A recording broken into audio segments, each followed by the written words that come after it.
O governo do Amazonas afirma que a tragédia em presídios poderia ter sido maior. Marcela Lorenzetto.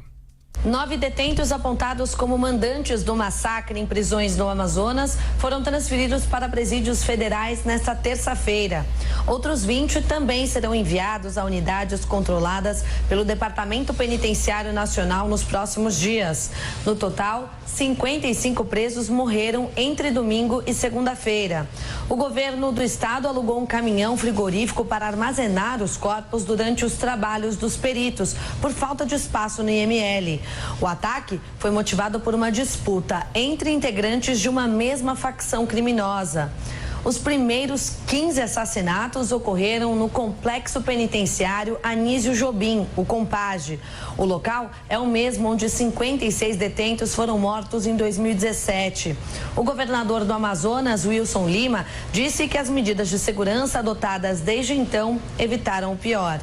Já havia um trabalho de inteligência indicando que havia um racha entre integrantes de uma mesma organização criminosa. Só que nós não sabíamos exatamente quem seriam os autores e também quem seriam as vítimas. E à medida em que aconteceram essas identificações, esses detentos eram retirados das celas. Pelo menos 200 detentos que estavam jurados de morte foram retirados das celas, evitando que fosse uma tragédia ainda maior.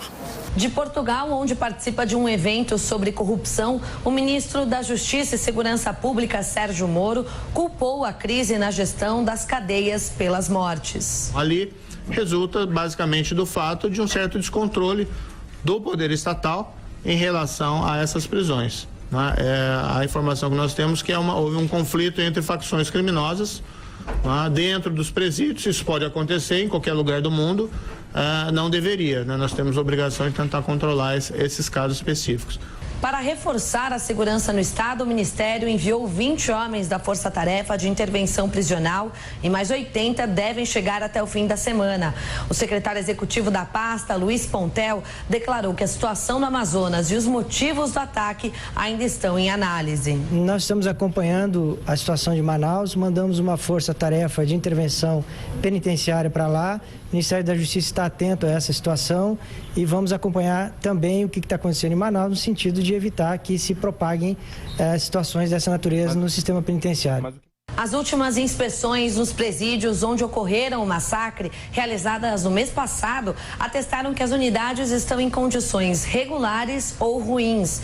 Já o Compage é classificado como péssimo. De acordo com o relatório do Conselho Nacional de Justiça, o presídio tem 244% mais presos do que a capacidade. O porta-voz da Presidência da República, Otávio Rego Barros, informou que o governo pretende ampliar o número de vagas para resolver o problema da superlotação dos presídios. Obviamente, o presidente está consternado pelo processo escabroso que ocorreu naquele sistema penitenciário. O contrato com a empresa Humanizare, que administra o Compage, termina no próximo sábado, mas a gestora vai permanecer no comando enquanto o governo do Amazonas promove uma nova licitação. E acrescentando essa força-tarefa de intervenção nas penitenciárias, vai ficar no Amazonas por 90 dias. O primeiro grupo já chegou ao estado. Chegou ontem à noite. A equipe vai atuar nos presídios de Manaus, onde nós destacamos aqui. 55 detentos morreram entre domingo e a segunda-feira. Felipe Moura, Brasil. Tiago, eu já falo há muitos anos sobre o sistema penitenciário, escrevi dezenas de artigos a respeito. O último que eu organizo justamente o histórico desses artigos se chama O Desafio de Sérgio Moro. Quem quiser conhecer em maiores detalhes está disponível no site da Jovem Pan. E eu falei do discurso de posse do Sérgio Moro, chamei atenção para ele justamente nesse ponto que trata da questão carcerária. Ele disse o seguinte, ele mostrou remédio contra grupos criminosos, alguns que dominam nossas prisões, nas palavras dele: prisão dos membros, isolamento carcerário das lideranças, identificação da estrutura e confisco dos seus bens.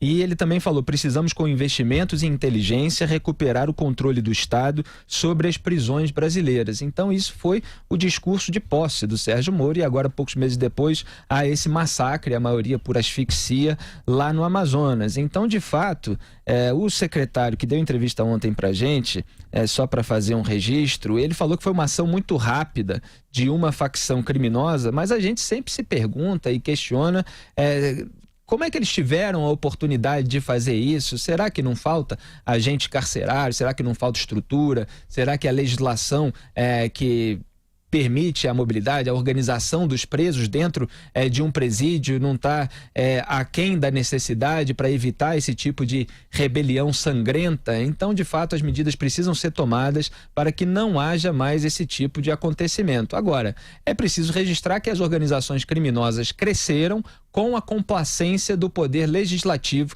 que não vota há muitos anos pacotes, qualquer coisa que seja próxima do pacote anticrime proposto pelo ex-juiz da Lava Jato, Sérgio Moro. Então, espero que as medidas legislativas avancem para conter o crescimento dessas organizações criminosas, porque sem isso vai acontecer novamente esse tipo de massacre.